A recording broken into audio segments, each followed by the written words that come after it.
Ici sekarang? Alhamdulillah baik Pak. Oke, Bu Ici, seperti rencana kita Ibu akan melaksanakan coaching hari ini, Ibu. Nah, ini sebelum Ibu melaksanakan kegiatan coaching, ada beberapa hal yang ingin saya tanya kepada Ibu. Tapi sebelumnya, Ibu, saya akan memberitahu kepada Ibu tentang rubrik penilaian coaching kita pada hari ini, yaitu apakah coach dan coaching sudah sesuai dengan alur kita atau belum, ya. Bagaimana nanti Ibu memberikan pertanyaan-pertanyaan kepada coach dan juga bagaimana coach tersebut merespon pertanyaan dari coach nantinya. Dan jangan lupa Ibu, penggunaan dari prinsip coaching dan itu kemitraan, proses mendengarkan aktif dan memaksimalkan kompetensi yang dia punya. Ya Bu Ici ya. Ya, Pak. Oke. Sekarang pertanyaan pertama saya adalah Bu Ici, kira-kira kompetensi apa yang Ibu ingin kembangkan pada coaching hari ini? Begini Pak Hendra, untuk kompetensi yang ingin saya kembangkan pada kegiatan coaching kali ini itu ada 3 kompetensi itu Pak. Ya. Yang pertama itu kehadiran penuh atau prinsip Pak, kemudian mengajukan pertanyaan berbobot, Ya. dan yang ketiga itu mendengarkan aktif. Jadi ketiga kompetensi ini yang akan saya kembangkan nantinya Pak Hendra. Oke, di 3 poin itu ya Bu ya. Ya. Nah, dari ketiga poin kompetensi tadi Bu, kompetensi mana yang lebih spesifik yang ingin Ibu lebih kembangkan pada coaching kayak hari ini Bu? Untuk kompetensi spesifik yang saya ingin kembangkan di sini itu mengajukan pertanyaan berbobot Pak Hendra. Ya. Di mana saya akan menggali nantinya potensi-potensi yang ada pada diri coach saya, Ya. sehingga dapat menggali apa saja kompetensi yang sebenarnya ada pada diri coach. Oke. Oke Bu. Jadi terakhir Bu ya, pada terakhir indikator yang bagian mana dalam pencapaian Ibu untuk mencapai tujuan pengembangan yang diinginkan? Nah, untuk indikator itu Pak, coach saya ini mampu menemukan solusi Ya. dari kegiatan coaching yang kami lakukan nanti, sehingga dapat menentukan langkah-langkah apa saja yang diperlukan dalam menentukan solusi. Di indikatornya nanti coach Ibu bisa menemukan solusi selama diri Ibu ya dari permasalahan-permasalahannya. Oke Ibu, demikian dulu kegiatan observasi kita Ibu. Terima kasih atas waktunya. Sekarang silakan Ibu melakukan coaching dengan coaching. Silakan Ibu. Baik, assalamualaikum Bu Fitri. Waalaikumsalam Bu Ici. Kenapa nih Bu Fitri menemui saya? Apa ada kegiatan coaching yang akan kita laksanakan hari ini? Ya ada Bu, saya ada mempunyai permasalahan dengan diri saya karena di dalam pembelajaran saya menemui beberapa murid yang tidak mau saya tegur di dalam kelas, dan setiap saya tegur dia tetap acuh saja Bu. Jadi Bu, sebelum kita lanjut ke pembicaraan kita ini Bu, jadi tujuan Ibu dalam melakukan coaching ini apa sebenarnya Bu? Saya ingin Bu, bagaimana siswa saya itu dalam proses pembelajaran dia itu aktif Bu, dan menuruti pelajaran-pelajaran yang saya berikan. Jadi tujuan Ibu dari pembicaraan kita ini bagaimana Ibu dapat menemukan solusi supaya siswa Ibu dapat aktif dalam pembelajaran. Iya Bu. Baik Bu. Kalau boleh saya tahu apa saja yang sudah Ibu lakukan terhadap siswa Ibu? Saya sudah pernah memanggil siswa saya tersebut Bu, dengan cara memberi nasihat seperti saya melakukan dengan segitiga restitusi kepada anak tersebut. Awalnya anak saya itu ada perubahan Bu, cuma yang perubahan itu yang didapat cuma 1 kali 2 kali, dan pertemuan-pertemuan selanjutnya anak saya itu kembali berbuat seperti yang tadi lagi. Dia tidak acuh dan cuek dengan apa yang tugas-tugas yang saya berikan. Dia tidak mau tahu Bu, tetap tidak mengerjakan. Bu, kalau boleh saya tahu kenapa siswa Ibu acuh dengan tugas-tugas ini Bu? Anak saya tersebut itu Bu, dia sangat malas belajar. Kalau saya perhatikan setiap tugas yang saya berikan, dia itu tidak membuat sama sekali. bisa jadi anak itu efeknya dengan malas Bu, atau dia itu memang tidak paham atau apa namanya daya IQ-nya agak rendah. agak rendah. Tadi ibu kan bilang sudah melakukan memanggil siswa tersebut Bu. Sudah berapa kali Bu ibu memanggilnya? Saya baru memanggilnya 1 kali Bu. Baru 1 kali. Iya. Jadi kira-kira pembelajaran ideal yang seperti apa yang ibu harapkan untuk siswa ini? Saya ingin Bu, anak saya tersebut mengerjakan setiap tugas yang saya berikan, dia itu mampu mengerjakan, dan kalau saya mengasihkan pertanyaan yang berbentuk lisan, dia juga mampu menjawab pertanyaan-pertanyaan yang saya berikan. Iya. Tadi ibu kan tujuannya supaya anak ibu ini dapat aktif atau mengerjakan tugas-tugas dalam pembelajaran anak Bu. Nah, apa sih Bu tantangan atau kendala yang ibu temui dalam mencapai tujuan itu Bu? Tantangan yang saya temui dalam mencapai tujuan saya tersebut, saya sangat sulit Bu menghadapi anak ini, karena saya waktu pertemuan terakhir saya sudah menyatakan kepada anak tersebut kalau masih mengulangi persoalan yang sama, permasalahan yang sama, saya akan memanggil orang tuanya. Tapi anak saya tersebut masih melakukan kesalahan yang sama. Setelah saya selusuri dari teman-temannya, ternyata anak-anak ini kurang perhatian Bu dari rumah, dari orang tuanya. Ternyata anak ini sepertinya di rumah tidak ada pantauan Bu dari orang tua. Jadi itu menjadi tantangan ibu dalam melaksanakan Iya. ini ya Bu, adanya kurang perhatian gitu kan.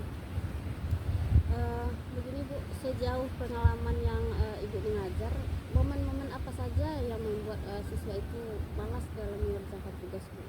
Apakah dalam setiap pembelajaran atau momen-momen tertentu gitu Bu? Ya, kalau di dalam proses pembelajaran saya, anak ini sering mengerjakan yang malas itu di saat mengerjakan tugas, juga dalam membuat catatan yang saya berikan Bu juga tidak diselesaikannya, dan juga kalau saya memberikan tugas juga tidak diselesaikannya sama anak ini. Kira-kira apa yang membuat anak itu malas Bu?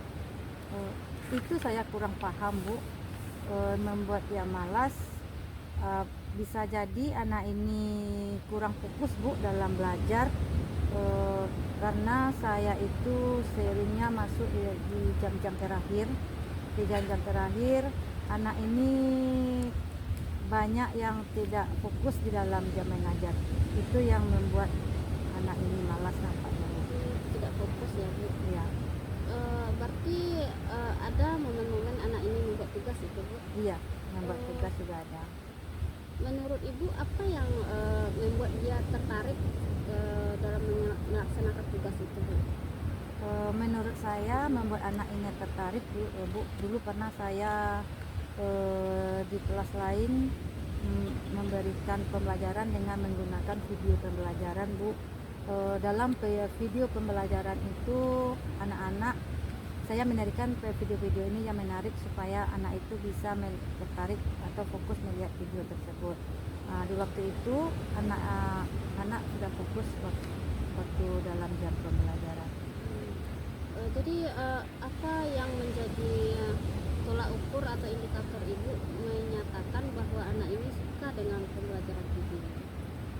Menurut saya, kenapa anak ini suka dalam menggunakan video, karena di dalam menggunakan video ini Bu, kalau saya melihat persentasenya dari pembelajaran yang dari ceramah, kalau dengan video ini ada Bu sekitar 80% lah anak ini suka pembelajarannya dengan video. Karena dengan video ini kalau memberikan cerita-cerita yang menarik, anak bisa lebih fokus ke apa namanya dengan materi yang diberikan. Jadi dengan video anak itu lebih suka ya Bu ya. Nah, kenapa tidak ibu terapkan pembelajaran video ini dalam pembelajaran ibu supaya anak ibu ini tidak malas lagi dalam melaksanakan tugas? Ya, dikarenakan Bu, kenapa saya di lokal ini tidak menggunakan video, karena di jaringan di lokal ini bermasalah Bu, tidak ada jaringan listriknya. Makanya kalau di lokal tersebut saya selalu menggunakan metodenya, metode ceramah, kadang metode kelompok. Kalau menggunakan video paling saya cuma menggunakan dengan speaker, dengan audio saja yang bisa Bu, karena di aliran listrik di lokal tersebut tidak ada Bu. Makanya saya tidak menggunakan video di lokal itu. Berarti tidak ada listrik. Kira-kira ada nggak langkah-langkah bagaimana supaya ibu dapat menampilkan video dalam pembelajaran itu? Ada nggak solusi dari ibu itu? Ya, langkah-langkahnya Bu, kalau supaya saya bisa menggunakan video, saya bisa Bu menghubungi ke tenaga sekolah bagian sarana prasarana, bagian Sapras, agar membelikan kabel yang agak panjang Bu, supaya saya bisa menghubungkan ke kelas lain yang ada arus listriknya. Rencana saya langkah itu yang saya gunakan supaya di kelas itu bisa pembelajarannya dengan video. Anak-anak ibu di dalam pembelajaran apa dibenarkan menggunakan handphone? Ya, kebetulan di sekolah saya Bu tidak boleh menggunakan handphone. Jadi langkah-langkah yang ibu lakukan untuk supaya siswa ini ya rajin dalam melaksanakan tugas itu apa saja Bu langkah-langkahnya? Langkah-langkah saya Bu, kalau supaya siswa saya itu rajin menggunakan tugas, saya memberikan perhatian yang khusus kepada anak saya yang tadi, yang malas belajar tadi, supaya anak tersebut bisa mengerjakan tugas. Karena kalau tidak saya dampingi dalam memberikan tugas, anak tersebut tidak mengerjakan. Makanya kalau setiap tugas yang saya berikan, saya terus mendampingi anak tersebut supaya tugas dikerjakan. Nah, jadi solusi yang diambil itu menggunakan media video, kemudian memberikan perhatian khusus ya Bu. Iya. Kalau kita rating kan Ibu, kita rating 1 sampai 10, kira-kira angka keberhasilan dari langkah Ibu ini berapa Bu? Saya bisa, kalau langkah yang tadi yang pertama saya menggunakan pembelajaran dengan video. Kalau dengan video mungkin agak bekerja keras dulu ya Bu, meminta ke sarana ke bagian Sapras untuk menambahkan aliran listrik ke lokal itu.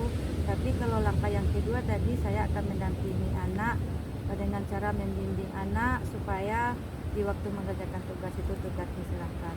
Tapi mungkin langkah yang kedua tadi, yang pertama saya lakukan dulu Bu, paling saya akan setting nilainya, mungkin yang di sini saya bisa mengambil nilai angka 7 lah Bu, kalau menggunakan mendampingi anak atau membimbingnya di waktu membuat tugas. Jadi angka 7 keberhasilannya Iya. ya Bu. Berarti bagus sekali juga ya Bu ya, keberhasilan yang Ibu ambil ini buka ranking 7 gitu. Kira-kira kapan Ibu mulai menerapkan ini? Rencana saya Bu, saya akan merencanakan untuk pertemuan besok Bu. Kebetulan besok saya mengajar di lokal tersebut. Saya akan mencoba kepada anak saya yang malas tadi untuk mendampinginya di dalam pembuatan tugas. Berarti dalam 1 minggu ini Ibu akan melaksanakan solusi-solusi yang kita temukan ini Bu. Iya Bu, insya Allah Bu. Jadi minggu depan kita diskusi seperti ini lagi Bu, kita melihat bagaimana, apakah ada perkembangan dari rencana yang Ibu lakukan ini atau tidak. Iya Bu. Baik Bu Putri, semoga apa yang Ibu rencanakan ini dapat terlaksana dengan baik. Siswa Ibu dapat melaksanakan tugas dan tidak ada lagi siswa yang malas-malasan ya Bu ya. Iya Bu, terima kasih Bu. Sama-sama Bu Putri. Oke, Bu Ici, Bu Ici sudah melakukan coaching tadi dengan Ibu Fitri. Bagaimana rasanya Bu Ici? Sangat senang sekali Pak, karena saya sudah mampu melalui konsekuensi yang ada pada institusi saya, yaitu Bukti ini. Oke Bu, sebelum lagi pertemuan kita hari ini, saya ingin menanyakan beberapa hal kepada Ibu. Itu yang pertama Ibu, apa saja ya yang sudah Ibu lakukan pada saat coaching terkait dengan indikator tercapaian yang diinginkan? Ketika coaching tadi saya sudah melakukannya dengan alur kita, Ya. yaitu dengan mulai dari menanyakan tujuan, mengidentifikasi rencana aksi, dan yang terakhir itu tanggung jawab, sehingga coaching saya bisa mencari solusi dari permasalahan itu sendiri. Oke, ya Bu Yuci ya. Dari yang saya praktikan tadi selama proses coaching tadi, Bu Yuci sudah melaksanakan proses coaching dengan sangat baik sekali Bu Yuci. Itu sudah alurnya sudah alur cerita juga sudah saya lihat tadi sudah jelaskan dengan sangat baik sekali Bu Yuci. Di mana Bu Yuci berusaha menggali pertanyaan dari coaching sehingga coaching dengan sendirinya bisa menemukan solusi-solusi dari permasalahan-permasalahan yang dihadapinya. Jadi misalnya proses coaching tadi berjalan dengan sangat baik dan sesuai dengan prinsip yang ada dari proses coaching Bu Yuci. Ya. Oke, pertanyaan terakhir Bu Yuci ya. Pertanyaan terakhir. Apa yang saya tanya Bu Yuci itu apa kompetensi yang ingin Ibu Yuci kembangkan berdasarkan coaching yang tadi Ibu Yuci lakukan? Kompetensi yang ingin saya kembangkan yaitu lebih memahami proses coaching ini Pak, Ya. sehingga lebih maksimal lagi dalam melaksanakan proses coaching ini, sehingga coaching saya dapat menemukan solusi-solusi dari permasalahan ini Pak. Oke, jadi mungkin dengan sering latihan mungkin ya Bu Yuci ya, dengan sering latihan melakukan proses coaching itu mungkin proses coaching berikutnya akan jauh lebih baik lagi daripada yang kita lakukan sekarang. Oke Bu Yuci, mungkin itu saja Bu Yuci. Terima kasih banyak sudah melaksanakan coaching hari ini. Mudah-mudahan kedepannya proses coaching yang Ibu Yuci lakukan jauh lebih baik lagi ke depannya. Terima kasih banyak. Saya akhiri Bu Yuci ya. Ya. Assalamualaikum warahmatullahi wabarakatuh.